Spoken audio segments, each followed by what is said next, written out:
Star Wars en direct vous est présenté en collaboration avec siteclan.net, mintinbox.net, StarWarsHolonet.com, PlanetStarWars.com, StarWarsUniverse.com, Star Wars Geeks Québec, le Space Trash Show, ainsi que Génération Star Wars et Science-Fiction.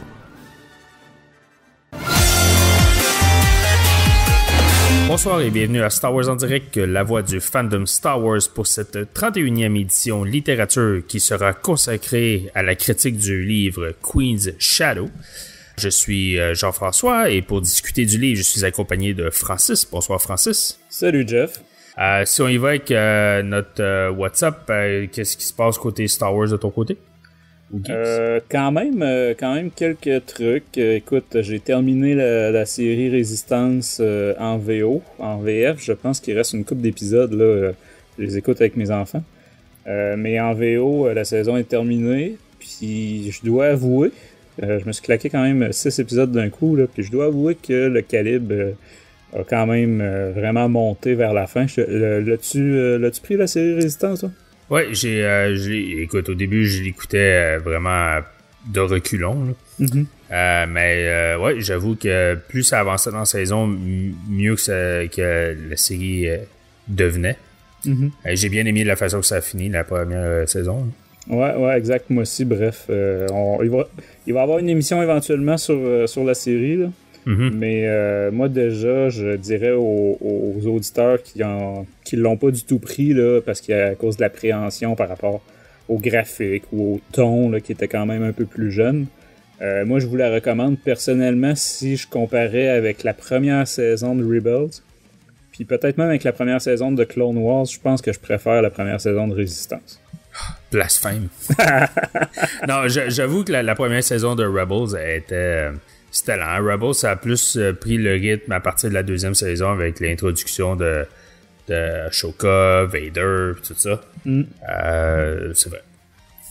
Sinon, je termine, il me reste une dizaine de pages au 3e volume de la trilogie Riposte, donc La Chute de l'Empire, en version française, là, qui est sortie fin février, je pense. Mm-hmm. Encore une fois, j'ai bien aimé, je dois avouer que le contexte a changé. On n'est plus...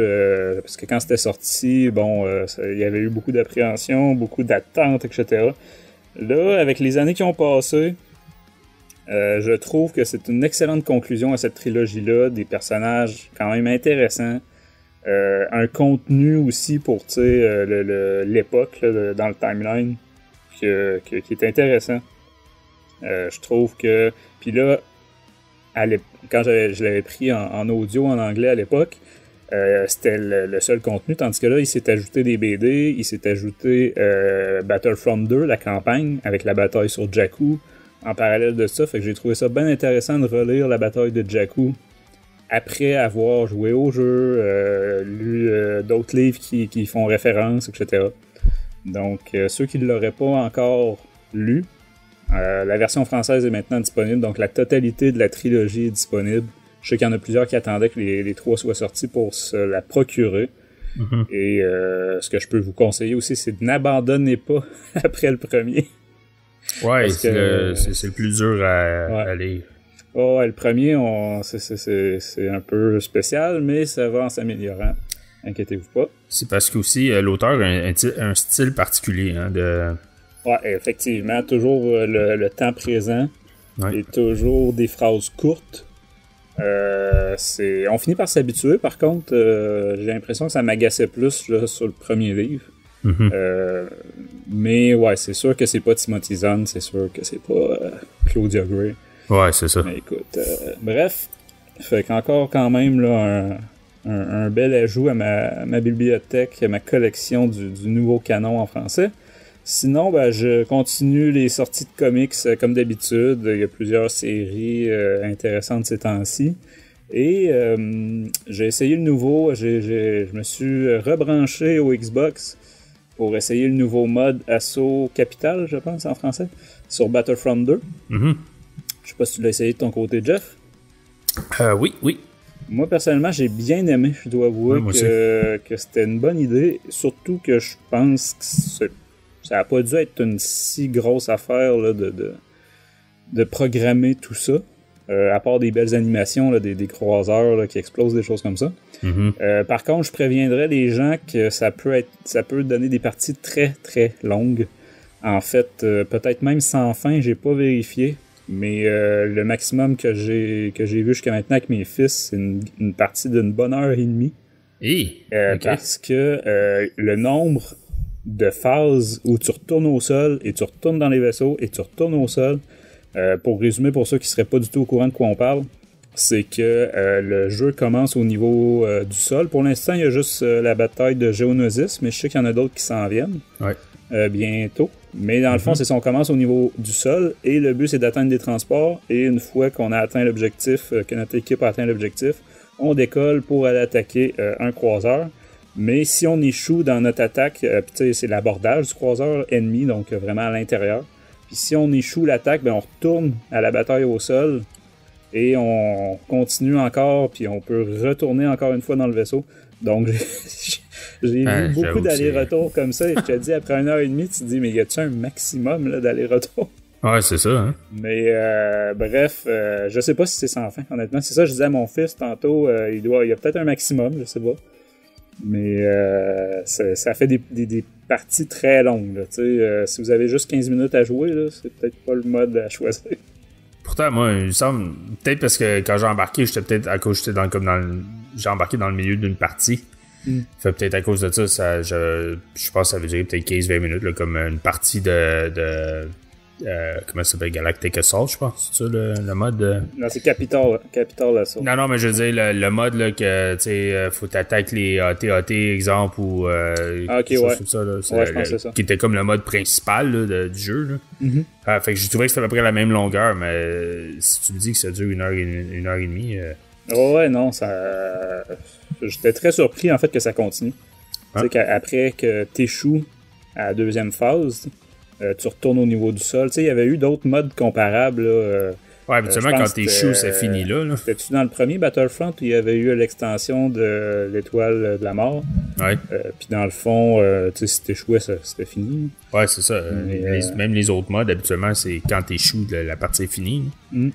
Mais bref, je trouve que c'est un bel ajout au jeu. Ça prolonge encore une fois la durée de vie du jeu en attendant dans quelques jours la venue de Jedi Fallen Order. Ouais, le dévoilement. Ça sera pas du tout le même genre de jeu, là, mais n'empêche pour les gamers. Fait que c'est ça mon WhatsApp de mon côté. Excellent. Moi, c'est plus tranquille que toi. Dans le fond, la seule chose que j'ai, c'est que je me suis rattrapé dans les bandes dessinées Star Wars, dans les comics.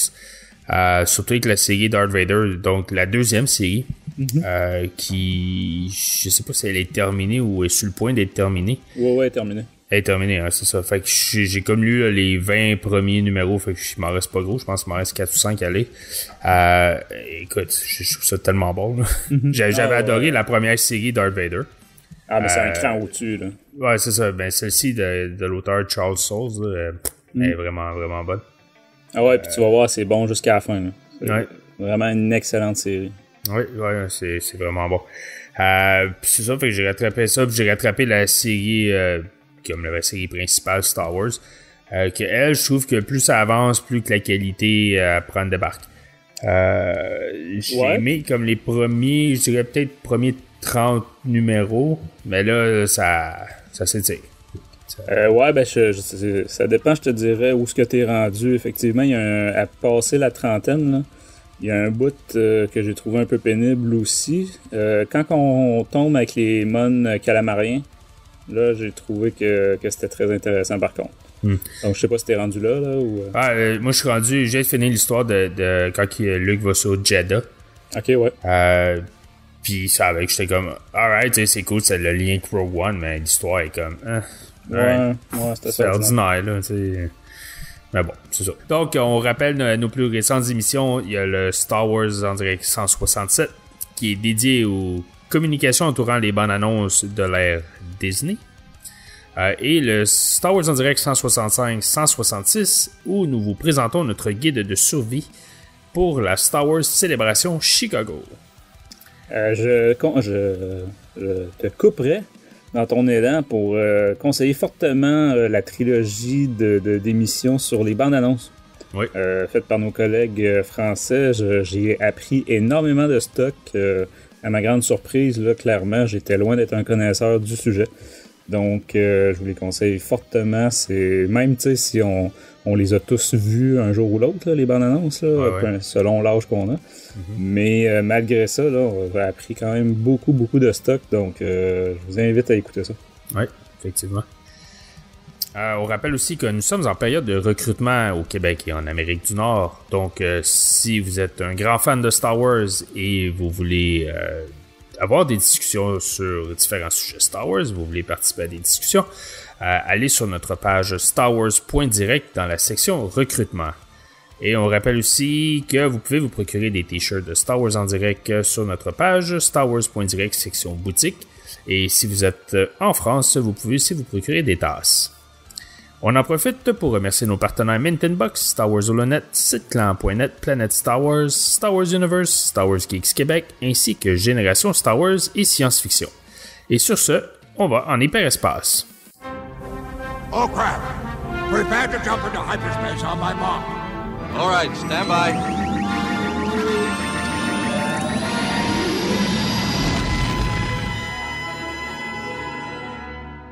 Notre sujet principal ce soir est le livre Queen's Shadow de E.K. Johnston.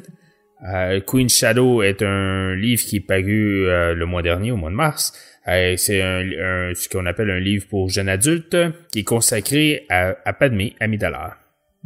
Donc, si on résume brièvement l'histoire, dans le fond, ce que ça dit, c'est que l'histoire se déroule 4 ans après la menace fantôme. Padmé, elle arrive à la fin de son règne en tant que reine de Naboo. Et elle est prête à retourner à une vie un peu plus... comment je peux dire ça? Moins publique, hein? Une vie un peu plus privée. Mm-hmm. Mais à sa grande surprise, la nouvelle reine demande à Padmé de continuer à servir le peuple. Et cette fois-ci, c'est au Sénat galactique. Alors, Padmé n'est pas trop sûre de son nouveau rôle, mais elle ne peut pas laisser tomber la reine, donc elle accepte d'y aller. Ensuite, elle amène elle et ses assistantes, surtout Sabé. Donc, décide d'aller ensemble à Coruscant. Et donc, ce qu'on suit, c'est justement les débuts de Padmé en tant que sénatrice. Puis on voit que c'est la vie de sénatrice sur Coruscant, c'est totalement l'opposé de ce qu'elle faisait en tant que reine sur Naboo. Dans le fond, le livre suit 2 histoires. Il suit l'histoire de Padmé, donc ses débuts en tant que sénatrice, et l'histoire de Sabé. Sabé qui est quelqu'un qui a beaucoup de ressources, hein, qui est très comme une genre d'espionne, hein, finalement. Donc l'histoire, elle décide d'aller à Tatooine. On va expliquer plus tard pourquoi. Et ensuite, elle revient rejoindre Padmé sur Coruscant suite à sa demande. Donc c'est ça. C'est pas mal ça le livre. C'est pas là un livre où il y a plusieurs rebondissements. Mais en gros, c'est l'histoire du livre. Si on y va on va y aller avec nos critiques sans spoilers, parce que nous allons avoir une section après parce que nous allons consacrer à différents sujets spoilers pour le livre. Donc, Francis, je sais pas si tu veux y aller en premier. Ouais, ben je mentionnerais peut-être juste là que dans le fond, c'est ça, l'auteur Emily Kate Johnson, c'est elle qui avait écrit aussi l'autre livre Young Adult Ahsoka, qui avait quand même été passablement apprécié, je pense, à l'époque, et qui est attendu depuis des années par la communauté francophone, qui peine à chaque année de voir qu'il est toujours pas traduit. Mais bref, c'est quand même une lecture relativement rapide, 350 pages, donc un peu plus court, un peu plus long que la majorité des Young Adults qu'on avait eu jusqu'à maintenant, mais plus court quand même que Rebel Rising et Lost Star, qui était quand même un bon 500-600 pages, si je me souviens bien. Ouais, Lost Star, ouais. Moi, je mentionnerais aussi, en partant, avant de parler du contenu, je vais parler du contenant, la couverture. Mm-hmm. Je trouve sérieusement la couverture magnifique. Je trouve que ça ferait une affiche de film ou de peu importe quoi magnifique. Si ma fille l'aime beaucoup, je pense que je la ferai peut-être agrandir pour y en faire un poster. Et fait intéressant, c'est la première fois, en tout cas au moins depuis le canon, là, que je préfère la couverture originale aux variantes qui sont sorties. Donc il y a une variante qui est sortie pour la célébration Chicago. Il y a une variante qui est sortie aussi chez les Britanniques. Et dans les deux cas, je peux pas dire que je suis impressionné. Chez les Britanniques, bon, c'est une photo, un portrait de la reine Amidala, là, vraiment en costume de reine, en rouge sur noir. Mm-hmm. Côté Chicago, c'est Amidala en version Clone Wars, ou en version épisode 2, on pourrait dire. Mm-hmm. En blanc, là, avec un genre de manteau ou de cape. Ouais, c'est ça. Mais vraiment la version originale, là, moitié droite, moitié gauche, moitié Reine Amidala, puis moitié Padmé au naturel, là, sénatrice. Vraiment, je souligne là, l'artiste. J'ai pas le nom de l'artiste devant moi, mais je trouve ça très joli. J'ai bien hâte de l'avoir dans ma bibliothèque. Sinon, moi de mon côté, c'est en audiobook. J'aime ça le préciser là, parce que l'expérience est différente quand même de la lecture. Toi, Jeff, c'était-tu en... Moi, j'ai lu le livre. Le livre comme tel. Ouais, c'est bon, on va avoir les deux portraits. Puis je m'étais noté, c'est ceux qui ont la couverture en tête là ou devant les yeux. Imaginez un Funko Pop en version couverture de Queen's Shadow, donc moitié reine et moitié sénatrice. Moi, je l'achèterais tout de suite. Là. Je le trouve trop magnifique. Donc, comme je mentionnais, c'est un Young Adult. Donc, le concept des Young Adults aux États-Unis, c'est que le thème, c'est toujours la croissance personnelle du personnage et, bon, à quelque part des lecteurs. Donc, ça vise pas les enfants. C'est pas jeunesse, là, comme, mettons... les livres qui sortent en bibliothèque verte là, comme Aventure dans l'espace sauvage, des choses comme ça. Mm-hmm. C'est plutôt les adolescents et les jeunes adultes. Donc c'est pas quelque chose parce que c'est young adult qu'il faut que vous snobiez, vraiment pas.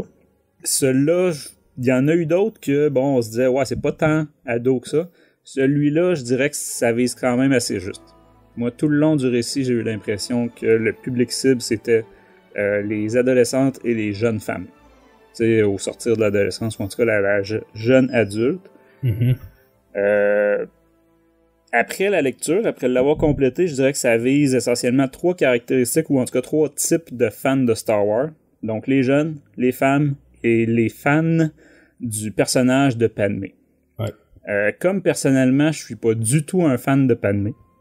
Je suis de moins en moins jeune. En tout cas, le moisi dans ma barbe là, me le rappelle tous les matins. Et je suis aussi féminin qu'un tracteur. Je pense que ce livre-là me visait pas au départ comme public cible. Évidemment, je suis quand même tout à fait capable là, de passer outre le fait que je suis pas le public cible puis d'apprécier une œuvre quand même. Mais je dois dire que ce livre-là était beaucoup autour des relations d'amour, d'amitié, des relations professionnelles, etc. entre jeunes filles au début du livre et tu sais jeunes filles qui vieillissent, qui deviennent des femmes, etc. Donc, personnellement, j'avais pas beaucoup de repères pour m'y retrouver ou m'y reconnaître, etc., comprendre toutes les références, etc. On va le dire, c'est un livre très différent du reste de l'univers Star Wars. C'est vraiment un récit de développement de personnages très, très introspectif. Ceux qui auraient lu, je vous dirais que ça se rapproche là de, pour ce qui est dans le canon Star Wars, c'était, comment ça s'appelait en français, Les Gardiens des Whills. Donc le livre sur Baze et Chirrut. C'était un autre livre young adult où c'était de l'introspection, du développement des deux personnages, mais il y avait rien d'épique, il y avait pas de grosse bataille comme tu disais tantôt, Jeff. Mm-hmm. C'est ça. Autrement dit, il se passe pas grand chose. Il n'y a pas de grande intrigue ou de grands combats intersidérales, etc. Donc, les lecteurs de Star Wars, qui ne jurent que par des combats d'épée laser, l'influence de la force, le basculement du destin de la galaxie, là, puis une super arme qui explose à la fin. C'est pas pour vous. On n'est pas là. On n'est pas là-dedans. Du tout. Sinon, ben, juste à la lecture du résumé, etc., on s'attendrait à un livre politique. Ouais. Donc, sur l'aspect politique, je sais qu'il y en a qui vont trouver que le livre est très politique. Les gens qui dans leur quotidien, leur personnalité, ils sont pas politiques eux-mêmes, vont peut-être trouver que le livre est très politique. Personnellement, j'ai trouvé que c'était pas tant le cas. Je dirais que ça l'est pas mal moins que Bloodline, qui déjà l'était pas assez à mon goût. Et Bloodline, là, en français, c'était Lien du sang de Claudia Gray. Et ça l'est même moins que beaucoup d'épisodes de la série Clone Wars. Tu sais, qui étaient quand même très très politiques, là, les épisodes de Clone Wars qui étaient centrés sur Padmé. Ouais. Donc, c'est ça. Moi, j'ai été surpris par le peu, en fait, de la petite place de l'aspect politique dans ce livre-là. On est très très loin de House of Cards. Attendez-vous pas à de quoi de compliqué puis de dur à comprendre. C'était pas ça le but, puis probablement que c'est à cause du public cible visé aussi. On a quand même... Ce que j'ai trouvé intéressant, pour rester un peu sur le thème politique, c'est la présence du phénomène du traitement médiatique très différent réservé aux femmes en politique. C'est clair que c'est une référence à notre monde réel, c'est un phénomène réel, que c'est pas tant une question de féminisme ou quoi que ce soit, c'est un phénomène largement démontré, étudié, etc. Et c'est un phénomène qu'on voit encore aujourd'hui puis qu'on voit partout dans le monde. Donc ça c'est le politologue qui parle là, mais bref. Ça, j'ai trouvé ça quand même intéressant de le retrouver. Puis du côté positif, je dirais aussi la panoplie d'easter eggs, de références, de caméos des épisodes 1, 2, 3 de la série Clone Wars. De Clone Wars, là, pas du premier dessin animé. Puis même du livre, il y a quand même certaines références à Leia, Princess of Alderaan. Tout ça mis ensemble, je vais garder le reste pour la partie spoilers. Mais pour résumer, je dirais que j'ai pas détesté Queen Shadow. Mais que ça sera pas mon préféré. Ça sera pas mon pire, ça sera pas mon préféré du tout par contre. J'ai vu des critiques sur internet assez aux extrêmes, assez opposées. Il y a beaucoup de critiques qui disent que c'est ça, il se passe rien, c'est plate, etc. Et j'ai vu beaucoup de critiques de femmes et de jeunes femmes qui étaient donc enthousiastes, là, qui disaient c'est le meilleur livre du canon, et j'attendais ça depuis 20 ans. Donc, tu sais, les fans, comme je disais tantôt, du personnage de Padmé depuis toujours, qui s'y reconnaissaient, qui ont grandi avec la série Clone Wars, clairement, là, vont être servis avec ce livre-là. Donc, c'est pas parce que moi, c'est pas mon préféré que ça peut pas être le vôtre. C'est une question de quel est votre intérêt dans la saga, dans l'univers Star Wars. Fait que c'est ça, je le conseillerais à tous les fans de Padmé. Et puis tu sais, je sais qu'ils sont nombreuses quand même, je pense que c'est quand même relativement sous-estimé. Donc je vais tout de suite lui donner une note, Jeff. Moi de mon côté, je donnerais quand même un bon 70%. Okay. Donc quand même un 14 sur 20, autrement dit. Malgré mon manque d'intérêt pour le concept, le thème, le personnage, etc. Fait que je trouve que c'est quand même pas si mal malgré mon manque d'intérêt. De mon côté, je suis un peu du même avis que toi. C'est un livre que je m'attendais à plus. Je sais pas, peut-être à cause de la description du livre, parce que la description te laisse sous-entendre qu'il y a peut-être une intrigue qui se déroule, ce qui est pas le cas. Il y a une sorte d'histoire. Il y a comme deux histoires finalement dans le livre qui sont comme interreliées. Mais il y a pas là, c'est pas le livre où que tu veux vraiment savoir ce qui se passe. Puis tu sais là, j'ai hâte de voir c'est quoi le mystère de l'histoire ou quoi que ce soit. C'est pas du tout ce genre de livre là. C'est plus comme tu dis, c'est une histoire où ce qu'on apprend on en apprend beaucoup plus sur Padmé. On en apprend aussi sur ses gardes du corps, ses adjointes qui sont toujours avec elle. Même que au début, parce que le livre il est divisé en 5 parties. Et la première partie qui est comme dédiée à la fin de son règne en tant que reine. Écoute, c'est comme c'est juste elle et ses assistantes, mais ils ont tous le nom qui finit de la même façon. Puis à un moment donné, puis moi je le lisais, là, fait que je sais que apparemment que c'était pire pour ceux qui l'écoutaient. Là. Ouais, c'est clair. C'est comme, ça vient mélangeant. Ouais, tu sais plus c'est qui parle. Là. Corday a dit ça, Sabé a dit ça, tu sais là, c'est comme. Mm-hmm.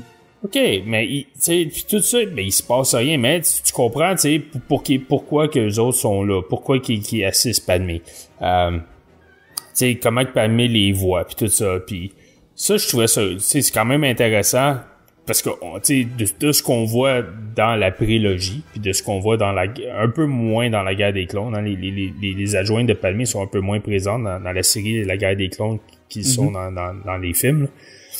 Donc, ça, je trouvais ça cool. L'autre chose que je trouvais le fun, on va peut-être en parler un peu plus tard dans les spoilers, mais on comprend pourquoi que, tu sais, les habillements de Padmé, là, c'est tout le temps comme grandiose, comme la grosse coiffure, ou les couronnes, puis les grosses robes, puis tout ça, tu sais. On comprend pourquoi qu'elle s'habille comme ça. C'est pas juste, tu sais, c'est pas une parade de mode, là. Il y a un but en arrière de ça.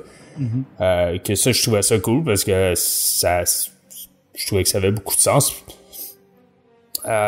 De l'avoir, tu sais, ce que je trouvais cool aussi, c'est que quand elle arrive au Sénat, puis elle commence à être sénatrice, elle est très naïve, hein. Je veux pas, elle rentre dans un monde totalement différent que ce qu'elle vivait en tant que reine sur Naboo, là. Mm-hmm. Puis, tu sais, elle commence à voir aussi que Palpatine, il est peut-être pas l'ami qu'elle pensait qu'elle avait. Fait que ça, je trouvais ça cool. Pour moi, ce qui rachète le livre beaucoup, c'est l'épilogue. Puis c'est vraiment banal parce que l'épilogue a dure juste 5 pages. Mais de ce qui se passe dans l'épilogue, pour moi, j'ai comme fait wow. Tu sais là, c'est. Puis on va en parler dans la section spoilers, donc je veux pas rien dire en ce moment.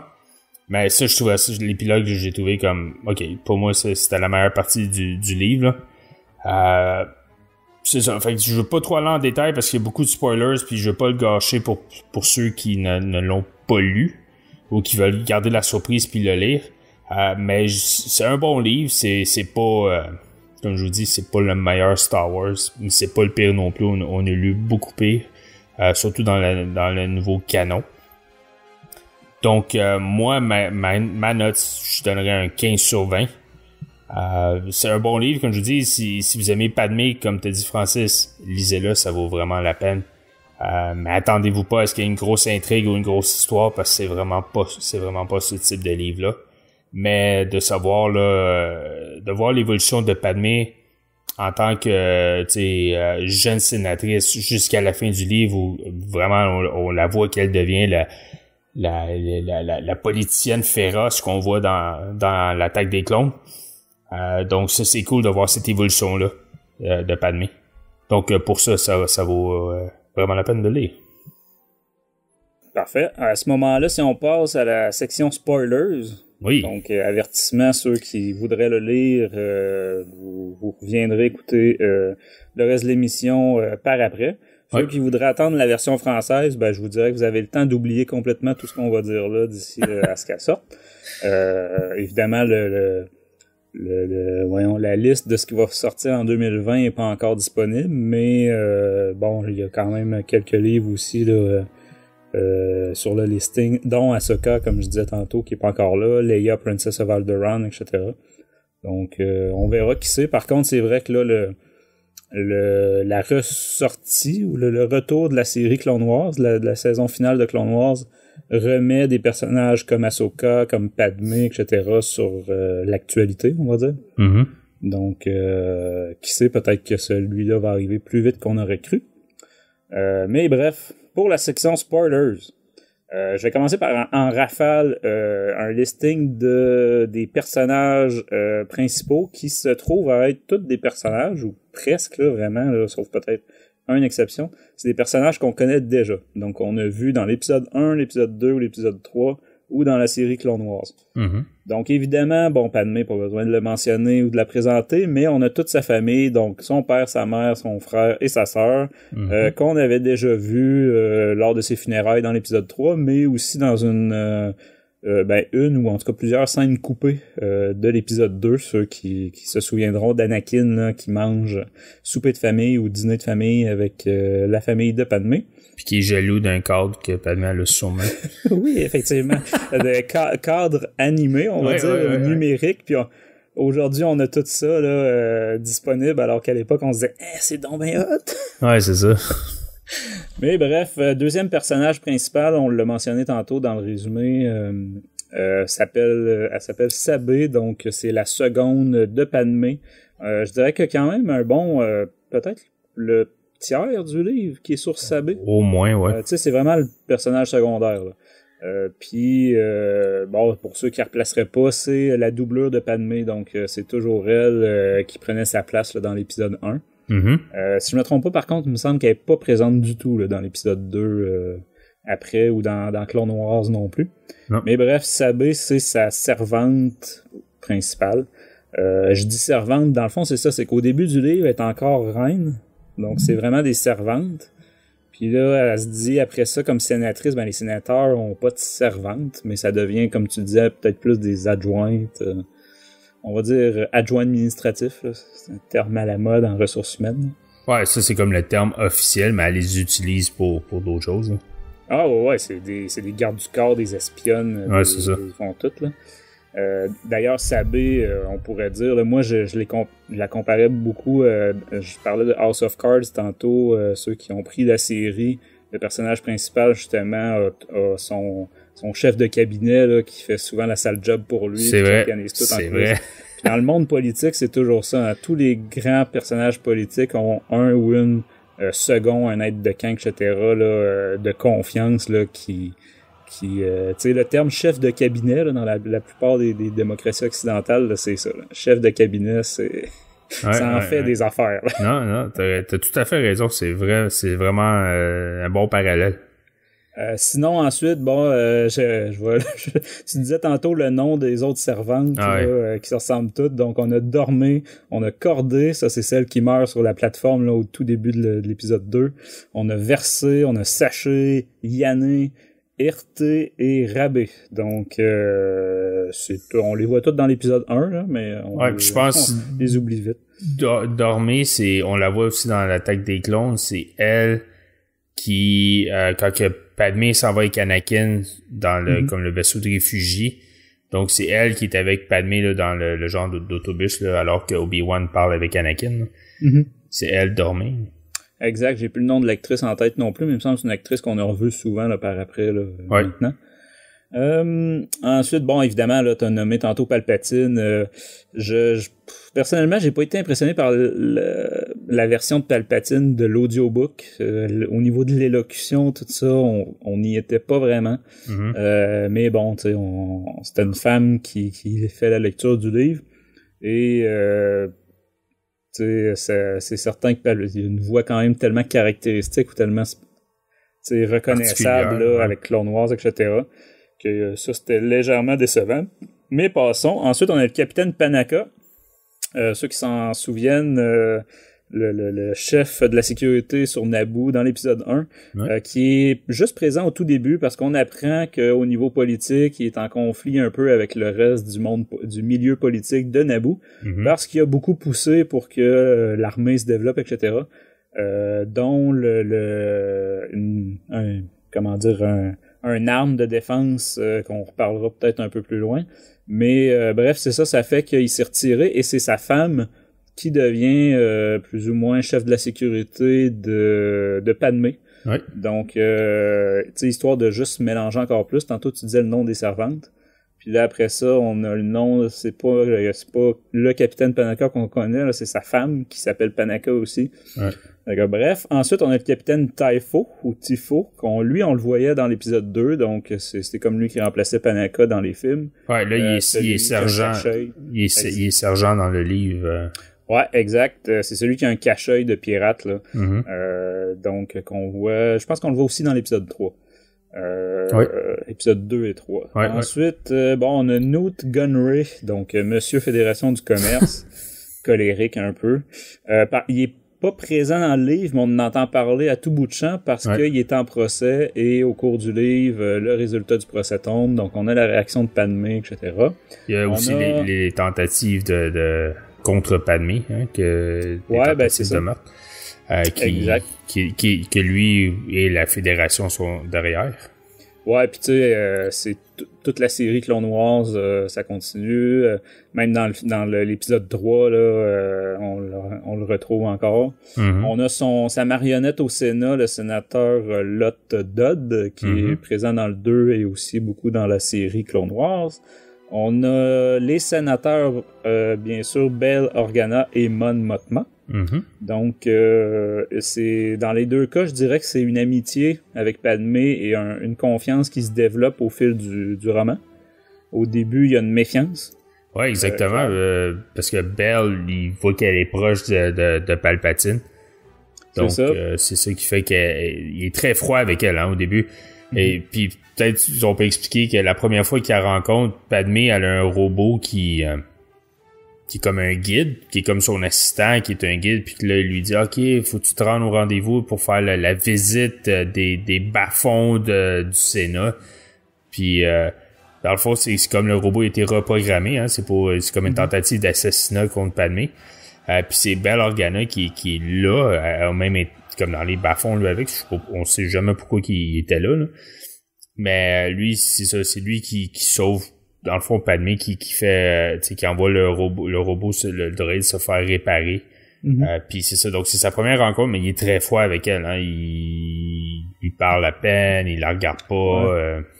Ouais, ben c'est ça, comme tu disais, elle est vue comme une marionnette de Palpatine, ce qui est quand même assez logique. Mm-hmm. Même si en tout cas, on sait pas, peut-être qu'en coulisses, c'est lui qui a poussé pour qu'elle aille là, mais de la manière que le livre est fait, c'est pas dit clairement. C'est vraiment la reine de Naboo qui lui demande de devenir sénatrice, et non le chancelier comme tel.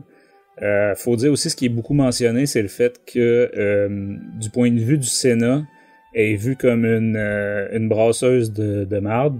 Donc eux l'ont uniquement connue comme la reine qui est venue proposer une motion de défiance du chancelier Valorum, qui a vraiment... En tout cas, le livre décrit ça, tu sais, dans le film, ça passe en 2 minutes, on passe à autre chose. Mais là-dedans, c'est vraiment décrit comme si ça avait complètement foutu le bordel au Sénat. Ouais, ça a tout chambardé. Cette motion-là. Fait que là, elle est vraiment vue comme ça. Et Bail Organa et Mon Mothma sont 2 sénateurs qui ont une vision très globale, on va dire, de leur rôle de sénateur. Donc, ils se considèrent pas juste comme au service de leur propre planète ou système. Ils se voient comme au service de la galaxie ou de la République. Et l'image que Padmé a là au début, ben c'est ça, c'est celle qui va juste s'occuper de Naboo. Puis tant pis pour le reste, là, même si je fous le bordel partout. Donc, c'est ça. Mais ça se développe au fil du récit, c'est quand même intéressant. Je mentionnerai tout de suite aussi le Brea Organa, donc la femme de Bail, reine d'Alderaan, qu'on voyait là, dans l'épisode 3 puis dans The Clone Wars. Et ceux qui ont suivi un peu la saga Star Wars savent que c'est la mère adoptive de Leia. Donc, qui développe, on pourrait dire, développe une certaine amitié aussi avec Padmé. Les 2 femmes ont en commun qui ont assuré une monarchie, même si celle de Naboo est élective.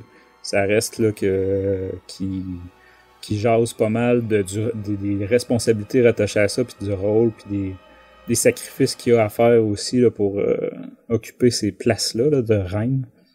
Donc, puis moi, ce que je trouvais, puis moi, ce que j'ai aimé de justement de ça, c'est que on comprend pourquoi que Bail décide d'emmener Léa sur Alderaan. Mm-hmm, ouais. Fait que ça, je trouvais que c'était un lien qui était vraiment cool à faire. Là. Ouais, ben c'est ça pour j'allais dire pas la survie, mais la continuité du nom Organa. Ouais, c'est ça. De la lignée Organa. Elle disait, c'est ça, que même si ce serait, puis c'est ça que ça va être, là, une adoption, même si c'était plutôt une adoption, dans le fond, les grandes familles d'Alderaan accepteraient quand même, là, tant qu'il y a un héritier de la famille Organa. C'est ça.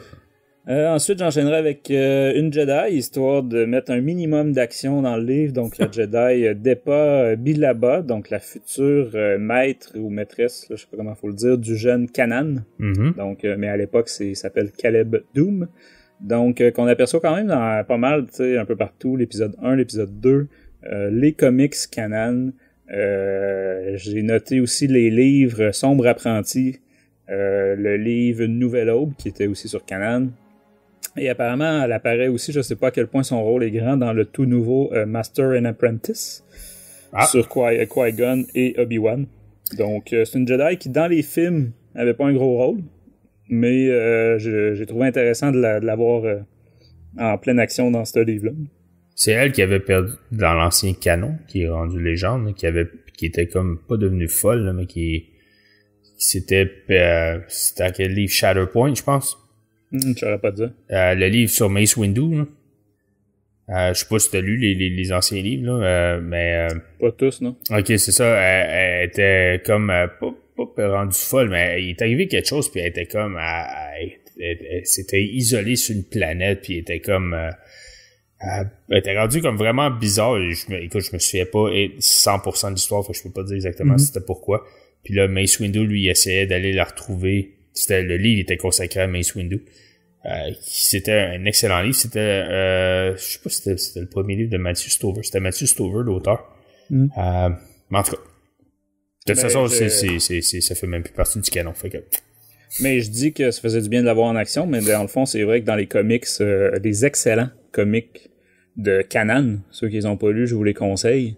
C'est quand même très intéressant là, parce que le livre c'est justement le moment de l'ordre 66 là, comment Caleb Dume quand il est enfant le fait pour survivre, c'est grâce justement à Depa Billaba. Donc je vous spoilerai pas les comics, je vous invite à aller lire ça.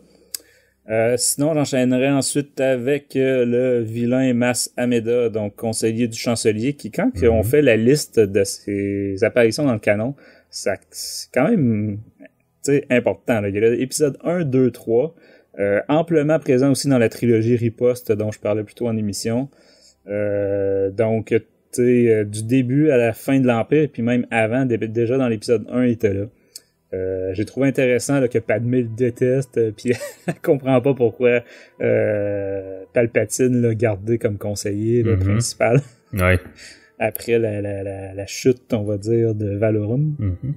Ensuite, on a le sénateur Onakondafar, donc un Rhodien. Si le nom vous dit rien, c'est celui que Padmé appelle, ou en tout cas considère comme son oncle. Ouais. Donc elle l'appelle toujours mon oncle. Ouais, fait que qui apparaissait quand même dans l'épisode 1 et 2. Ça, je m'en souvenais pas du tout. Mais qui apparaît dans beaucoup d'épisodes de la série Clone Wars. Ensuite, on a le sénateur Roche Clovis, qui apparaît dans la série de Clone Wars dans des épisodes que beaucoup de gens, malheureusement, ont pas vus. Dans la saison... la dernière saison, qui était comme une demi-saison, ça s'appelait Les Missions Perdues, Lost Mission. Je pense qu'il y avait 9 épisodes peut-être? Non, une dizaine d'épisodes. Ouais. Mais bref, il y a 2-3 épisodes avec Roche Clovis. C'est un sénateur du clan bancaire, je pense, ou quelque chose comme ça. Et Anakin est très jaloux. Moi, ce que je me souvenais de la série, c'est qu'il y avait déjà eu quelque chose. En tout cas, c'était vraiment comme si c'était l'ex-partenaire de Padmé. Mais en tout cas, c'est pas dans... C'est pas dans ce livre-là. Mais il s'essaye dans le livre, il s'essaye. Oui, c'est ça, il s'essaye. On va revenir plus tard. Je voulais mentionner ce bout-là. Mais c'est ça, c'est un nouveau... Ce qui est intéressant, c'est que c'est un sénateur qui arrive lui aussi au Sénat en même temps que Padmé. Donc, c'est vraiment une recrue. Fait que les deux ont en commun là, comment dire, de faire leur début, puis de toute leur naïveté aussi, puis tout ça, là, en arrivant en politique. Il y a la sénatrice Mina Bonteri aussi qui est très présente. C'est une amitié qui se développe là aussi. On sait que dans la série Clone Wars, c'était des amis justement Padmé et Mina Bonteri. C'est elle qui est sénatrice, mais du côté des séparatistes dans la série. Donc, tout l'arc où est-ce qu'on voit le parlement des séparatistes, là, qui est on s'entend une inspiration à 200% du Parlement britannique. Là. Mais donc, parce que du côté de la CSI, la Confédération des systèmes indépendants, eux aussi ont leur propre démocratie de leur bord avec des sénateurs, etc. Donc, au moment de Queen Shadow, ben évidemment, c'est avant la guerre des clones. Donc, Mina Bonteri est encore sénatrice. Elle a déjà des vues très, très arrêtées sur l'inefficacité de la République et la corruption de la République. C'est la mère aussi du célèbre, si on peut dire, Lox Bonteri, qui est mentionné seulement dans le livre, qu'on voit plusieurs fois dans la série Clone Wars, qui a quand même un certain rôle à jouer dans la création, si on peut dire, du guerriero Saw Gerrera, et on sait l'importance que Saw Gerrera a après pour la suite du canon. Donc c'est intéressant de voir la chaîne là, qui part de là. Et bon, en lien avec Mina Bonteri, 2 fois au moins, peut-être plus, là, tu me corrigeras Jeff, mais on a des caméos du comte Dooku, mais sans que ce soit dit. Oui. Donc, ceux qui ont suivi la série de Clone Wars comprendront que c'est ça, Mina Bonteri.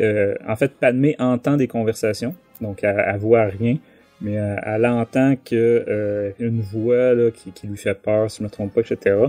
Et bon, on en comprend que c'est Dooku et qui, pas nécessairement manipule Bonteri, mais en tout cas tire déjà un peu les ficelles, prépare la création de la Confédération des systèmes indépendants puis la sécession à venir. Et bon, comme dernier personnage qu'on peut pas ne pas nommer, c'est R2D2. Donc, peu présent, peut-être trop peu présent, mais quand même, l'auteur l'a amené pour montrer là aussi le début de la relation de Padmé avec R2D2. Padmé qui commence dans ce livre-là à trouver l'utilité de R2 puis de réaliser son potentiel comme garde du corps, comme espion, comme quasiment comme adjoint administratif. Donc, je trouvais ça intéressant, mais attendez-vous pas à R2D2 en version action, là, comme on le voit dans le reste de Star Wars. C'est vraiment pas le cas. Mais faut se souvenir que c'est ça, à ce moment-là de la timeline de Star Wars, R2 est encore tout simplement un droïde des forces de sécurité de Naboo. Donc, dans l'épisode 1, il y a un rôle présent à cause d'Anakin, mais Anakin ne part pas avec R2. Non. Fait que c'est juste dans l'épisode 2 qu'il retrouve, quand il retrouve Padmé, justement, pour assurer sa sécurité. Mm-hmm. Donc, je trouvais ça intéressant quand même que l'auteur l'ait ramené. Mais tu sais, quand tu fais le total, là, ça fait beaucoup de caméos, là. Ouais. Je trouve qu'il y a, tu sais, pour un livre relativement petit aussi, là, ça en fait des caméos, là. C'est plus que dans la majorité des livres, même les livres de prélogie, là, à mon avis. Sinon, est-ce que tu voulais enchaîner avec l'histoire? Ouais, ben, je pense qu'on peut enchaîner avec des petites choses qu'on a remarquées, puis on peut peut-être plus développer à ce moment-là ce qu'on a remarqué. Donc, si j'y vais, par exemple, on y va avec Tatooine.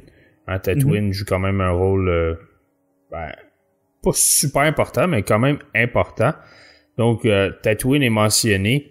La raison est que lorsque Padmé contemple ce qu'elle veut faire une fois son règne de reine terminé, elle veut aller sur Naboo et libérer les esclaves. Sur Tatooine? Ouais, j'ai dit Naboo, non?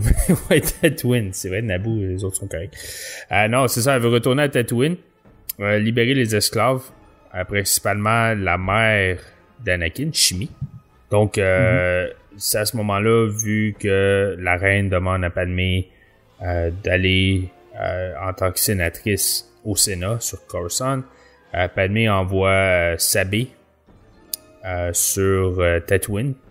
Et il se rend compte que c'est pas facile, hein, libérer des esclaves sur Tatooine. Je pense qu'il réussit à en libérer un total de 25. Ouais. 25 esclaves.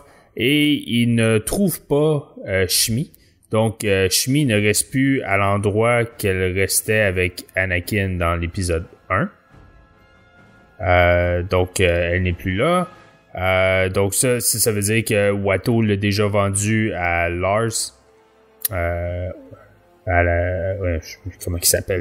Ouais, ben, c'est ça. Nous, on sait cette information-là, mais elle ne sait pas. Non, c'est ça. Elle, dans son rapport qu'elle fait à Padmé, elle dit que c'est ça, elle est juste plus là. Puis c'est ça, elle n'a pas réussi à retrouver sa trace. C'est ça. C'est ça, exactement. Donc ça, je trouvais ça cool. Il y a pas de... On voit pas Anakin, il n'y a pas de mention d'Anakin. Le seul lien qu'il y a avec Anakin, c'est justement le fait que Padmé tente de libérer sa mère. Mm-hmm. Fait que ça, je trouvais ça que c'était un lien super cool là, avec l'épisode. Ben ouais, puis tu sais, à quelque part, ça, encore une fois, ça vient combler une des questions ou une des choses qu'on trouvait moyennement logiques. Tu sais, c'était un commentaire qui revenait quand même de temps à autre. Pourquoi personne t'est jamais retourné libérer Shmi, tu sais? Ouais, c'est ça. Pas vrai. Ouais. Mais c'est ça. Donc Padmé a bien essayé, mais malheureusement, ce fut un échec. Mais bon, comme lecteur, on sait que en fait, elle est déjà libre à ce moment-là. Quel autre point que je voulais aborder? Ah oui, j'en ai parlé un peu dans ma critique. Les habillements de Padmé. C'est vraiment un point banal. Il en parle pendant 2 lignes, mais je trouvais ça vraiment intéressant. Donc, tu sais, Padmé qui est tout le temps habillé, c'est grandiose, hein, ses habits. C'est vraiment comme les grosses coiffures, les couronnes, les grosses robes. Mais il y a un but dans tout ça, c'est que à cause de ça, le monde ne porte pas attention à son visage. Et c'est ça qui lui permet qui permet à ses gardes du corps, donc surtout Sabé, de pouvoir changer de rôle avec elle sans que le monde s'aperçoive que c'est pas la vraie Padmé qui est là. Mm-hmm. Ouais, ben ça détourne l'attention aussi des autres servantes, c'est ça qui peuvent espionner ou peu importe, là, faire les autres petits trucs. Mm-hmm. Il y a les autres, je sais pas si tu voulais parler aussi des gadgets, on va dire, ou des autres fonctions de ces accoutrements. J'ai un blanc. Parce que dans le fond, c'est ça, on apprend aussi que les tenues puis les chapeaux énormes puis des choses comme ça cachent souvent des gadgets électroniques, des systèmes d'enregistrement, et que souvent aussi les robes sont renforcées pour résister à des tirs de blaster. Mm-hmm. Donc, c'est des robes par balle. Ouais, c'est ça, exactement. Ben, par balle, par blaster ou par plasma. Puis, j'ai trouvé ça, tu sais, un peu comme tu disais dans ton intro, j'ai trouvé ça intéressant justement de venir justifier tout ça. L'aspect de détournement d'attention, comme tu disais, est parfaitement logique. Ouais. C'est vraiment quand tu connais leur dynamique là, de leurre, tu sais, de leurrer les gens, comme on le voit dans le premier film. Ben, c'est vrai que là, toute l'attention est attirée vers, comme tu dis, les couleurs, les brillants, etc. Et bon, là, les autres, en tenue discrète, peuvent faire leurs petites affaires. Mm-hmm. Il y avait même aussi une des robes, en tout cas, il me semble que c'était mentionné, qu'il y avait un système justement pour pouvoir interchanger facilement avec Sabé. Donc, que ça soit pas difficile à enlever, puis pour pouvoir échanger de rôle super vite. Là. Fait que, c'est ça, je trouvais que ça s'inscrivait dans la logique, là, la stratégie qu'il y avait. Par contre, c'était peut-être très très présent, là, les coiffeurs puis les robes. Là, je sais que j'ai lu aussi certains commentaires de jeunes femmes, d'entre autres, là, qui disaient « Bon, c'est correct, on a compris. » là. Ouais. Elle se recoiffe. Puis tu sais, des fois aussi, c'est dans les conversations. C'est ce que Padmé dit à Bail Organa ou à d'autres, là, OK, faut qu'une telle arrange mes cheveux, ou faut que ça a été long à arranger la robe, ou... Fait que c'est quand même très présent dans le livre. Là. Ouais, puis une chose aussi, par rapport à ça, c'est Bell, lui, il est capable, je pense, c'est expliqué à un moment donné que lui, à un moment donné, c'est pas Padmé qui est devant lui, puis c'est Sabé, puis là, lui, il doute que c'est pas la vraie. Mm-hmm. Justement parce que lui, tu sais, ça l'explique un peu avant dans comme la première rencontre qui sont les deux tout seuls là, dans les jardins de Coruscant, là, parce que Padmé veut se joindre à un comité qui lui puis Mon Mothma dirige. Là. Mm-hmm. Dans le fond, elle veut joindre le comité, juste pour donner un peu de contexte, elle veut joindre le comité parce qu'elle veut se détacher de Palpatine. Elle veut comme le défi un peu, comme ça le monde va pas avoir l'impression que justement elle est la marionnette de Palpatine, puis que tu sais elle est sa propre personne. Donc lorsqu'elle veut embarquer dans le comité, elle parle à Bell, puis il se promène comme dans les jardins du Sénat. Là. Donc c'est ça, je trouvais l'auteur pas beaucoup de détails sur le fait que Bell, il observe beaucoup Padmé, il la regarde dans les yeux, il porte pas attention à ce qu'elle porte ou quoi que ce soit. Puis là, on comprend pourquoi, parce qu'un peu plus tard, justement, quand il y a Sabé qui lui parle, ben lui, c'est comme il doute que il trouve qu'il y a quelque chose qui est pas correct, que c'est pas Padmé. Là. Mm-hmm. Ouais, je me souviens pas, je suis en train de penser, je me souviens pas exactement pourquoi elle avait choisi, viser ce comité-là en particulier. Mm-hmm. Je sais que dans le fond, là, pour revenir à Palpatine, c'est que elle, justement, elle voulait s'occuper de tout ce qui est esclave puis abolition de l'esclavage, tout ça. Ouais. Et c'est Palpatine qui lui demande de pas le faire parce qu'il est déjà en train de le faire.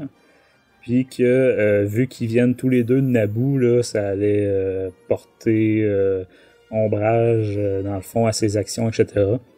Donc, c'est pour ça qu'il a choisi un autre comité. Et pour vous donner un aperçu à quel temps on vous disait en début d'émission que le livre est pas une histoire épique, grandiose, etc. Elle essaie de joindre le comité de la sécurité du transport de matériaux de construction. Ouais, c'est ça. Et souvent, ce qui revient là, plusieurs fois dans le livre, c'est le problème sur le transport du béton. Ouais. Ça vous donne une idée. On n'est pas dans l'étoile de la mort. Là, pis... Ouais, mais ils se font attaquer, pas attaquer, mais il y a des pirates qui sont impliqués là-dedans. Ouais, c'est ça. Ouais. Mais tu sais, étant moi-même un employé du gouvernement qui siège sur des comités, etc., là, je me disais, non, mais on est vraiment dans un livre de Star Wars.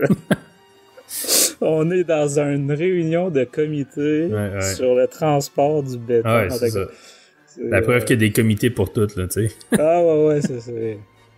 Mais bref, sur ce point-là, tu parlais de Bell, c'est ça qui finit par réaliser que c'est pas la bonne. Mm-hmm. Je mentionnerais peut-être Qui-Gon, qui est mentionné très souvent. Je l'ai pas mis dans un personnage parce que son temps qu'il est mort. Ouais. Mais justement, je mentionnerais le fait qu'il est vénéré comme un libérateur là, sur Naboo. Vraiment, ça s'est mentionné plusieurs fois. Et ce qu'on apprend, c'est que lui-même avait jamais été leurré. Donc, dans l'épisode 1, Padmé a dit que dès le départ, il savait très bien que c'était elle. Ouais. Et non une de ses servantes là, qui l'accompagnerait sur Tatooine. Donc, puis tu sais, ça fait du sens aussi, là, parce que Qui-Gon n'était pas quand même le dernier des Jedi. Ouais. Mais c'est ça. Ça aussi, ça fait partie des petites choses que dans le film, bon, à l'époque, on se disait comment il peut ne pas savoir que c'est elle. Ouais, c'est ça. Bon, fait que c'est ça. Elle a dit qu'il le savait depuis le début, mais qu'il la laissait là, faire son stratagème. Là, ouais, puis ça, on parle un peu avec le lien de l'épisode 1. T'as parlé au début de Panaka, qui à la fin, il y a une relation un peu plus tendue avec Padmé. Puis ça, c'est dû justement à la construction qu'elle a approuvé, la construction d'un canon, un Ion Cannon. J'ai le terme en anglais, j'ai pas le terme en français. Un peu comme le canon qu'on voit sur Hoth dans l'Empire contre-attaque. Ouais, c'est ça que je trouve particulier parce que c'est présenté comme si c'était un canon dans le livre, mais c'est ce qu'on voit en action dans le jeu Battlefront 2, dans la campagne. Et dans le jeu, c'est vraiment une arme défensive, on dirait. Là, c'est une affaire électromagnétique pour neutraliser les droïdes.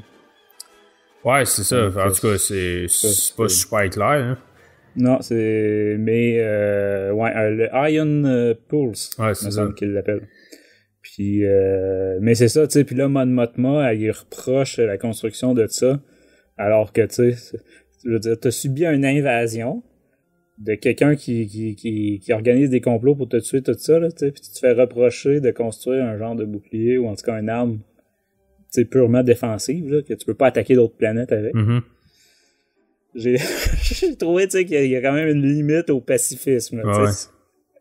Puis une limite à dire, allez, amenez-vous, là, tu sais, puis prenez Naboo. Ouais, c'est ça. La porte est ouverte. Mais ouais, comme tu dis, il y a un certain conflit avec Panaka, là, que lui, il était pas d'accord. A une vision plus militariste. Ouais. Mais tu sais, c'est pas dur parce que, je veux dire, C'est ça, quand tu te fais reprocher de te défendre, tu sais, c'est pas dur de passer pour le méchant militariste. Ouais, c'est ça. Ceux qui le sauraient pas, par contre, on peut peut-être mentionner que dans le canon, le capitaine Panaka finit par devenir Grand Moff de ce secteur-là sous l'Empire. Mm-hmm. Donc le chancelier Palpatine va finir par le nommer Grand Moff. Donc le capitaine Panaka va relativement bien s'accommoder du régime impérial strict, on va dire. Ouais. Une chose aussi, un autre lien que j'ai fait avec l'épisode 2, c'est qu'on apprend dans l'épisode 2, à un moment donné, quand Anakin parle avec Padmé quand il arrive sur Naboo, il lui dit que, tu sais, Anakin il dit, j'ai entendu dire que t'étais une très bonne reine, ton peuple était très content. Ils ont même essayé de te garder pour un 3e terme. Puis là, ce qu'on apprend justement dans ce livre-là, c'est que justement, comme ces gardes du corps, même Panaka et sa femme, ils ont voté pour Padmé quand ils ont voté pour la reine. Donc, ils écrivaient le nom de Padmé. Même si la loi l'empêchait, c'était pour montrer qu'il aimait mieux garder Padmé que d'avoir une nouvelle reine. Donc, je trouvais que c'était cool. C'est un petit lien avec une discussion qu'elle avait dans l'épisode 2. Ouais, c'est ça. C'est parce qu'on peut juste mentionner vite que c'est parce que le nombre de termes est limité à 2 sur Naboo. Puis c'est des quand même assez courts termes. Ouais. Par contre... c'est 2 ans, hein, je pense, les termes. Ouais, il me semble que c'est des termes de 2 ans. Ouais. Mais il y avait eu des cas par le passé de termes rallongés. Là. Il y en a un qui avait été là... 17 ans, je pense. Ouais, une affaire comme ça, j'allais dire 14-15 ans. Ouais. Mais donc, c'est ça, mais Padmé voulait rien savoir. Elle a considéré que l'alternance était une chose essentielle. Ouais, c'est ça. Pour rester sur Naboo, je mentionnerais peut-être ce qu'on apprend sur la relation Gungan-Naboo. Donc, on apprend que ça va être la première élection où est-ce que les Gungan ont le droit de vote. Oui, c'est vrai. Et on apprend aussi que quand les Naboo les humains ont colonisé Naboo, ils ont déplacé les Gungan. Donc ça, c'est évidemment une référence à l'histoire américaine que vraiment ils ont toujours repoussé là, les Amérindiens. Mais c'est ça, c'est quelque chose que, tu sais, bon, dans les films et les séries, on voit les Gungan comme des espèces sous-marines tu sais, quand même très éloignées là, des humains. Là. Ouais. Mais apparemment, c'est ça. Ils ont été déplacés de leur secteur. Comme si la planète était trop petite. Ouais, c'est ça. Bref, c'est ça.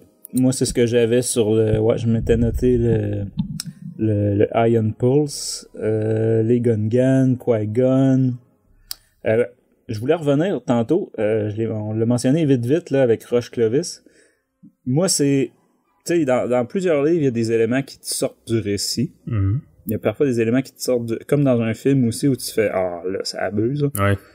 Moi, là, c'est même pas... Parce que tu disais tantôt que Clovis s'est essayé. Bref, un moment donné, lui, il interprète mal la relation qu'il a avec Padmé, comme c'est le cas souvent de jeunes hommes. et au moment où ils célèbrent, où ils vont se faire un câlin, en tout cas se prendre dans le bras, etc., il lui donne un bisou. Ouais. Sur la bouche, comme des grands. Et bon, jusque-là, je trouve que c'est pas dramatique, c'est pas ça qui me sort du récit. Mais c'est la remarque sur le consentement. Et là, c'est pas une traduction en termes actualité moderne, là. C'est vraiment, dans le livre, il est question de consentement. Parce que là, Padmé est révoltée qu'il ait interprété ça comme ça et qu'elle ait pas donné son consentement là, pour un bisou, etc. Personnellement, je sais pas pour toi, Jeff, moi, ça m'a complètement sorti du récit. J'ai fait « Ah, c'était-tu vraiment nécessaire? » Et c'est sorti de nulle part. Ouais. Dans le récit, ça arrive sorti de nulle part. C'est mal amené et c'est pas développé. Tu sais, on passe comme tout de suite à autre chose. Là, moi, je me disais, bon, ben, au pire, on va y revenir, tu sais, vers la fin du livre. Tu sais, je sais pas, ils vont se reparler, là, puis elle va le pardonner ou fouille-moi quoi. Mais non, il y a rien d'autre après. Et c'est tellement actualité féministe, occidentale et surtout américaine. Tu sais, le gars s'excuse de s'être mépris, tu sais, sur leur relation, on va dire. Et je sais pas, Padmé est scandalisée de pas avoir reçu une demande officielle de consentement à bisous par fax 3 semaines à l'avance avec la bonne étampe et la bonne signature de tous les parties impliquées sur le formulaire rose A38 prévu à cet effet. Bref, clairement, il y avait un message personnel que l'auteur a voulu envoyer aux jeunes lectrices du roman. Ben, je pense que la façon dont je vois ça, puis aussi la façon que les médias entourent Padmé ou parlent de Padmé, je pense que l'auteur elle a essayé de faire un lien, c'est clair, c'est vraiment clair, là, elle a voulu faire un parallèle avec la situation actuelle dans laquelle on est, donc avec tout le mouvement MeToo puis tout ça, mais aussi avec toutes les fake news que tu sais qui se passe avec le président des États-Unis puis tout ça. Le parallèle, écoute, c'est immanquable. Là. Tu fais juste remplacer les noms là, de personnages. Là, tu changes à un moment donné Padmé pour Trump ou tu changes Padmé pour ceux qui ont été victimes justement d'abus puis de viols. Puis écoute, c'est la même chose. Là. Ouais, ben tu sais, c'est ça, c'est que c'est un sujet, comme je disais, ultra actualité. Faut avouer, par contre, tu vois, j'avais pas fait ce lien-là. C'est vrai que le livre est beaucoup sur les médias, etc. On l'a pas mentionné, mais il y a, à tout bout de champ, il y a des petits interludes style flash info actualité. Là. Ouais, au début de chaque section. Ouais, chaque section, ouais. Puis, ben c'est ça, tu sais, c'est très, très actualité, comme tu dis, les fake news, etc.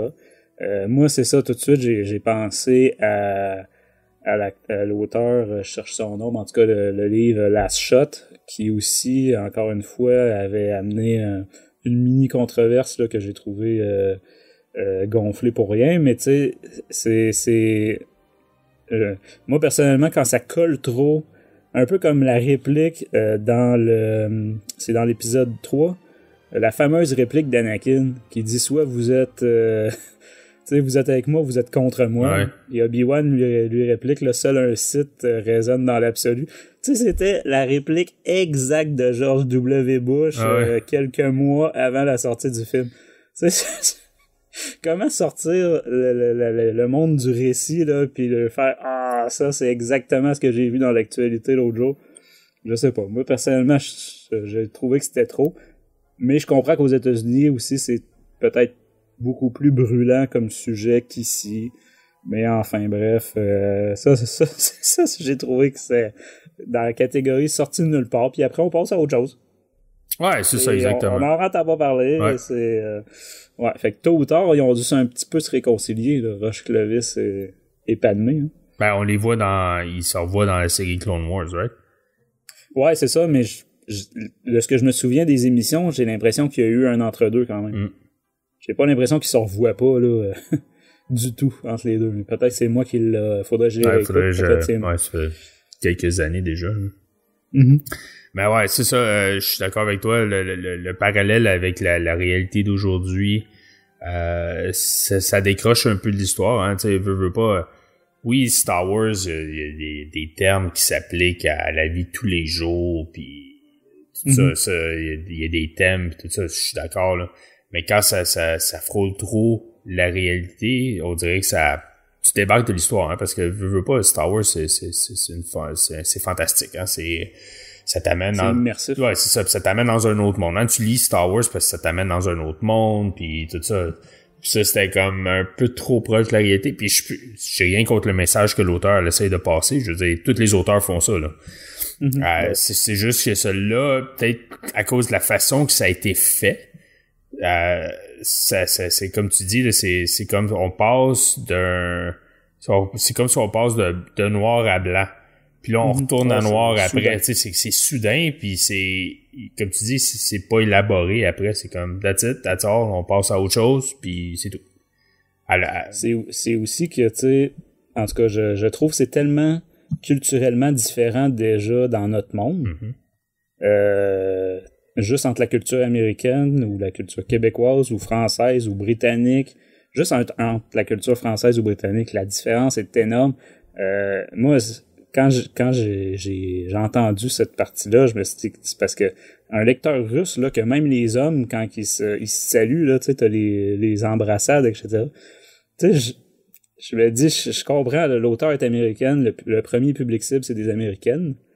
Mais là, on a ces deux planètes différentes, ça se peut-tu qu'il n'y ait pas les mêmes codes culturels? Ouais, c'est exactement. En tout cas, tu sais, c'est ça. Bref, c'était mon éditorial sur la question. Avant qu'on passe à l'épilogue, je sais pas s'il y a d'autres points que tu voulais aborder ou... Ben, peut-être juste un dernier avant l'épilogue. Peut-être mentionner que, pour une fois, c'est Padmé version sans Anakin. Oui. Parce que, bon, évidemment, c'est pas une question là que Padmé a besoin d'Anakin ou quoi que ce soit, mais que ce soit dans la série Clone Wars, que ce soit dans les films, que ce soit dans ses apparitions dans d'autres médias. Plus récemment, il y avait le deuxième de Timothy Zahn, le deuxième Tron. Alliances. C'est ça, où est-ce que, bon, t'as Padmé, puis t'as Padmé en mode solo beaucoup, mais t'as Padmé que Anakin est quand même dans le décor, puis Anakin finit par arriver un moment donné, puis elle avait pas besoin de lui du tout, là, mais c'est juste pour dire que pour une fois, on a un récit de Padmé sans Anakin. Ouais. Du tout. Ça, j'ai trouvé que c'était rafraîchissant, ça faisait du bien. Il y a aucune mention d'Anakin. Il y a juste sa mère, là, mais à part ça, même sa mère, elle est même pas nommée directement. Non, effectivement, c'est juste une référence, mais ils disent pas Shmi, etc. Ouais, c'est ça. Mais, fait qu'il y a ça que j'ai trouvé que ça faisait différent. Et aussi, j'ai trouvé que le personnage, on retrouvait la Padmé quand même très version de Clone Wars.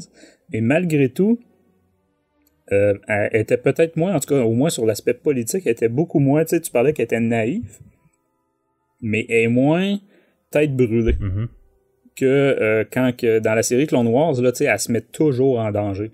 Elle fonce toujours tête baissée vers le danger, vers l'action, etc. Tandis que là, elle arrive au Sénat et justement, elle fonce pas. Elle est moins impulsive. Elle prend le temps d'analyser ça, de se faire des idées, etc. par elle-même, de peser les versions des différentes personnes. Donc, c'est drôle, parce que tu sais, d'habitude, les gens en vieillissant, ils s'assagissent. Là, c'est comme un petit peu l'inverse. Mais sur le reste, par contre, il faut avouer que le personnage, tu sais, on reconnaît tout de suite la Padmé des films et de la série. C'est là qu'on voit qu'Anakin est une mauvaise influence. Ah, tu vois, c'est peut-être ça. J'avais pas fait le lien, mais t'as raison. Puis Anakin est toujours le premier à foncer dans le tas sans se poser de questions. Oui, c'est comme pas grave. Les conséquences, c'est pas grave. On y va. Dans le fond, c'est ça qu'il y avait en commun. Ouais, c'est ce qui a créé le couple. Là, il y a toujours des choses que t'as de différences complémentaires, puis t'as des choses en commun. Eux, c'est je fonce dans le tas sans réfléchir et on verra comment je m'en sors après. Fait que, passons à l'épilogue que vraiment, dans ton cas, a complètement valu la lecture. Ouais, pour moi, c'est ce qui rachète le livre. En tout cas, c'est ce qui a fait que mon score du livre a augmenté. Parce que sans l'épilogue, le livre, je l'aurais coté peut-être 11 ou 12 sur 20. Mais l'épilogue, puis j'ai trouvé que l'épilogue, ça rachète un peu. Ben, pas un peu, quand même assez. Donc, l'épilogue se déroule après la revanche des Sith, après la guerre des clones. Donc, Padmé, elle est morte. Donc, l'épilogue se déroule aux funérailles de Padmé. Ce qui est un peu étrange, hein, un peu dans le saut du temps, parce que le reste du livre se déroule 4 à 5 ans après la menace fantôme. Tu sais, le livre se déroule même pas de la menace fantôme, genre à l'attaque des clones. C'est juste pendant comme les deux premières, tu sais, c'est les 2 années, les 4-5 ans. Puis là, après ça, ça saute à la mort de Padmé. Ouais, puis il y a pas une grosse transition. Hein, non, c'est vraiment paf. C'est instantané. Ouais, c'est ça. Encore une fois, ça montre que ça a été peut-être un peu fait maladroitement, mais bon. C'est ce que j'allais dire. Oui. Donc, l'épilogue, c'est ça, Padmé est morte. Là, c'est Sabé donc on apprend qu'elle est toujours vivante. Donc, même si on la voit pas dans les films, elle est toujours vivante dans l'histoire. Sabé, c'est ça, elle décide de... Là, on apprend tout ce que Padmé, sur quoi qu'elle travaillait, puis tout ça. Toutes ce qu'elle voulait apporter au Sénat, là, les différents... en anglais, le terme, c'est bills, là. Je sais pas c'est quoi le terme français, désolé. Les lois. Les lois, merci. Qu'elle voulait apporter, puis que là, on sait que ça arrivera jamais. Puis elle reçoit une communication de Bail Organa qui lui demande de venir la rejoindre, qui a quelque chose à lui montrer et qu'elle devrait venir le rejoindre. Et ce que j'ai trouvé vraiment cool, c'est que ça finit exactement de la même façon que le roman Ashoka, qui est écrit par le même auteur. Ceux qui ont lu Ashoka, si vous vous rappelez, ou ceux qui l'ont pas lu, là, je vous gâche le spoiler final, là. Mais Ashoka reçoit, à la fin du roman, elle reçoit un email, pas un email, une communication de Bail Organa qui lui demande la même affaire. Il dit, viens me rejoindre, j'ai quelque chose à te montrer. Puis tout ça, ça se déroule après justement la revanche des Sith. Donc, et aussi, ce qui arrive après ça, c'est qu'Ashoka devient Fulcrum, qu'on voit dans la série Rebels. Donc, on sait pas ce qui arrive avec Sabé, mais on sait que ça laisse sous-entendre qu'elle a été impliquée dans la création de la rébellion. Vu qu'elle va être avec Bail, puis qu'elle se rencontre sûrement Ashoka aussi. Donc, ça l'ouvre les portes peut-être à une histoire sur Sabé, parce que honnêtement, Sabé, le point de l'histoire qu'on a sur elle, là, lorsqu'elle tente de libérer les esclaves, mais aussi après ça, lorsqu'elle est sur Coruscant pour essayer de savoir qui essaye de tuer Padmé puis tout. Moi, je trouve que c'est un personnage qui est super intéressant. Ouais, c'est comme la Ellie Vanto de ce livre. Donc, tu sais, il y a du potentiel de faire une histoire juste avec elle. Donc, ça l'ouvre les portes à ça, mais ça l'ouvre les portes aussi à ce qu'on pourrait voir dans... Bon, on sait que Rebels est fini, donc on la verra pas dans Rebels, mais peut-être dans soit un livre, un autre film ou quoi que ce soit qui se déroulerait entre la revanche des Sith et Un Nouvel Espoir. Ben, on pourrait voir ce que Sabé faisait durant cette période-là. Ouais, ben c'est les commentaires des critiques que j'ai vus qui ont tant adoré le livre. C'est ce qu'ils voudraient effectivement, là, un spin-off, une genre de suite avec Sabé. Moi, dans ce que t'as pas mentionné, je dis l'impression que j'ai eue. Moi, j'ai tout de suite pensé à Leia. Parce que là, dans le fond, on sait que Leia est rendue. Tu sais, elle le sait pas, Sabé, là. Mais là, tu sais, elle se fait appeler pour... je me souviens plus si c'est par Bail ou par Brea. Non, c'est par Bail. Par Bail. Mais bref, c'est ça, on sait qu'elle va aller sur Alderaan, donc je me suis dit, ok, elle joue-tu un rôle dans l'éducation de Leia? Tu sais, ah ouais. Je sais pas, moi c'est surtout à Leia que j'ai pensé sur le coup, plus qu'à la rébellion. Mais t'as raison, effectivement, là, le lien avec Ahsoka est évident. Mais ouais, je pense que c'est un personnage... Puis tu sais, je disais, c'est la Ellie Vanto de ce livre-là. Ben, c'est pareil, là. Ellie Vanto était un personnage secondaire inventé. En plus, lui, il était jamais apparu nulle part. Là, inventé vraiment par Timothy Zahn comme personnage secondaire là, de Tron. Et le personnage a tellement plu que dans le deuxième tome, il est complètement absent jusqu'à la toute fin. Jusqu'à l'épilogue, justement. Et bon, d'après ce que j'ai compris, le troisième tome qui sort cet été, justement, c'est le retour de Ellie Vanto. Donc, qui sait, on va peut-être avoir une suite à Queen's Shadow aussi, là, éventuellement. Probablement aussi, encore une fois, en format Young Adult. Mais non, moi, je suis d'accord avec toi, c'est un personnage qui vaut la peine là, d'être développé. C'est sûr qu'on peut pas mentionner tout ce qu'elle fait dans le livre, là, mais c'est, comme tu disais, débrouillarde, ou en tout cas, là... Sans elle, c'est sûr que Padmé n'arriverait pas à faire tout ce qu'elle fait. Bon, qu'est-ce qu'elle faisait pendant l'épisode 2 et 3? On sait pas. On sait pas, mais bref, comme tu dis, on apprend là, qu'elle est encore en vie. J'ai trouvé ça intéressant, sa perspective aussi sur la mort de Padmé. Parce que nécessairement, c'est un moment qu'on a juste vu dans le film. On l'avait jamais vu dans aucun livre, BD, etc. Et la mort et en tout cas les funérailles, etc., l'après Padmé.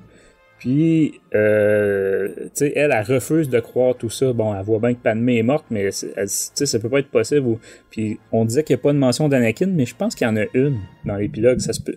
Tu sais, me semble que Sabé, elle mentionne quelque chose, là, comme qu'est-ce qui a pu arriver à Anakin, ou c'est ça, ou elle dit qu'Anakin est mort aussi.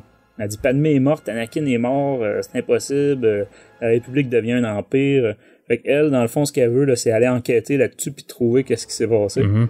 Elle veut tout de suite quitter Naboo pour Coruscant. Mm-hmm. Et là, finalement, c'est là qu'elle reçoit le message pour Alderaan.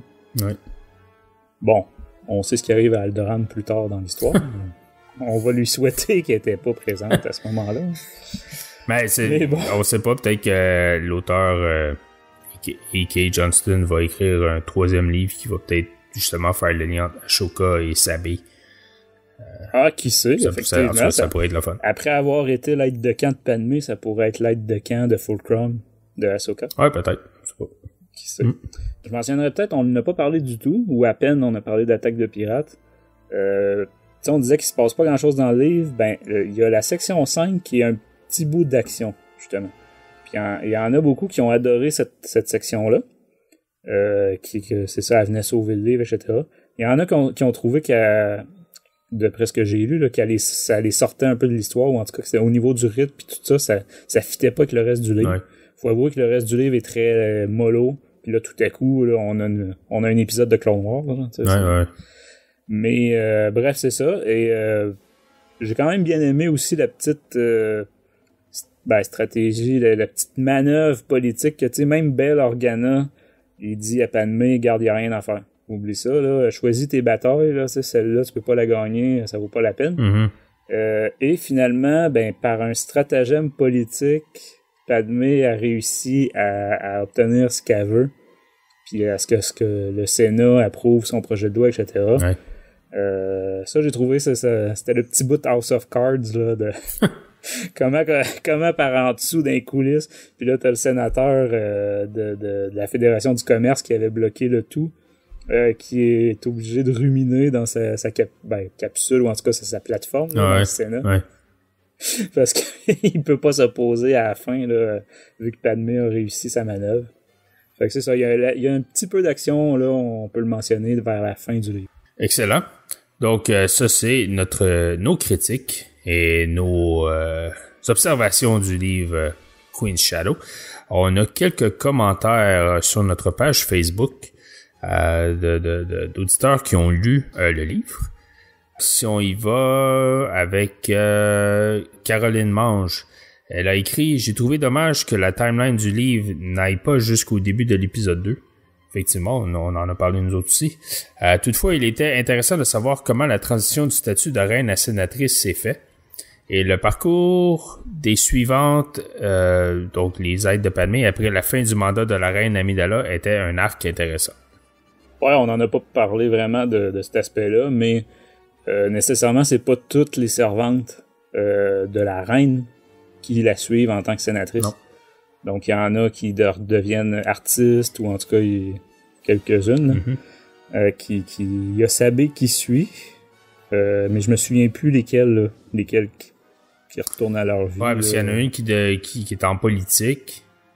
Mm-hmm. Comme tu dis, il y en a une qui devient une artiste. Je me souviens pas des noms, ça ressemble toutes.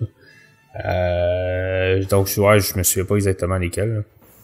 Ça, c'est un point qui est ramené très très souvent dans le livre aussi, l'aspect très artistique de Naboo, puis de la culture des Naboo. Que dès le plus jeune âge sont vraiment là, entraînés, peut-être pas le bon terme, là, mais bref, l'aspect créatif puis artistique est très très poussé, au point où sa mère, malgré toutes les grandes réalisations que Padmé a fait, puis fait comme sénatrice, sa mère est quand même déçue. Ouais. Qu'elle devienne pas chanteuse, je pense, ça. ou quelque chose, ou peintre, une affaire comme ça. Fait que, son père, lui, il est plus, tu sais, fais ce que tu veux, fais ce que t'aimes. Mm-hmm. Sa mère, elle est comme, non, tu sais, tu me déçois. Ouais, c'est ça. En tout cas, la relation mère-fille, là. Ouais. Ça, tu vois, ça aussi, j'avais pas nécessairement les repères. Ouais, c'est ça. Pour bien comprendre les références. Ouais. On a aussi un commentaire de Fifanel qui dit « J'ai bien aimé le côté politique et d'en apprendre plus sur les suivantes.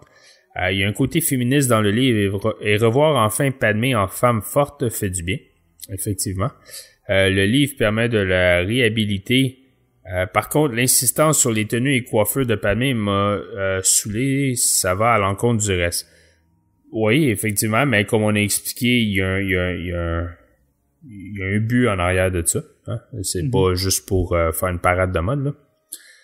Qu'on nous fasse un point pour qu'on comprenne qu'elle soit sous-estimée, ok, mais bon, là, il y a beaucoup trop de points de fashion. Puis, encore une fois, comme on disait, il y a une histoire en arrière de ça, il y a un but en arrière de ça. Ça m'a fait lever les yeux au ciel à force. Le livre se lit rapidement, mais il est bien en dessous, par exemple, du roman sur Léa de Claudia Gray. Ça, je suis tout à fait d'accord. Léa, Princess of Alderaan est un bien meilleur livre que Queen Shadow. Et le dernier commentaire que nous avons de David Dupont. J'ai beaucoup apprécié. J'espère qu'on aura plus d'histoires sur Padmé. Le personnage a été trop mis de côté. Certains points spoilers me font questionner sur ce que pourrait devenir niveau histoire familiale. Ouais. Ça, on en a parlé. Et Francis, toi, t'as mis la vidéo de Molly Damon. Je peux peut-être le mentionner là, aux gens d'aller voir ça. Quand j'ai vu ça, je me suis dit, bon, j'avais jamais remarqué à quel point elle pouvait y ressembler. Évidemment, là, c'est une question de maquillage, mais c'est Molly Damon, dans le fond, une YouTubeuse qui est en couple avec Alex, dans le fond, le YouTuber connu pour sa chaîne Star Wars Explain, qui, elle nous a fait je sais pas combien de temps dure la vidéo, là, mais bref, un maquillage rapide, cosplay, on pourrait dire, de la couverture du livre. Donc, comme j'expliquais en début d'émission, la moitié du visage de Padmé, c'est la version jeune reine Amidala. L'autre côté, c'est la version sénatrice, là, comme on la connaît un peu plus là, plus tard dans la série télé. Et Molly Damon lui ressemble là, comme deux gouttes d'eau. Moi, j'étais stupéfait là, à quel point elle a quand même, c'est ça, le même type de visage, on va dire. Ouais. C'est pas moi qui aurais pu se maquiller comme ça. mais ouais, je vous invite quand même à aller voir au moins le résultat final. Là. C'est quand même très impressionnant.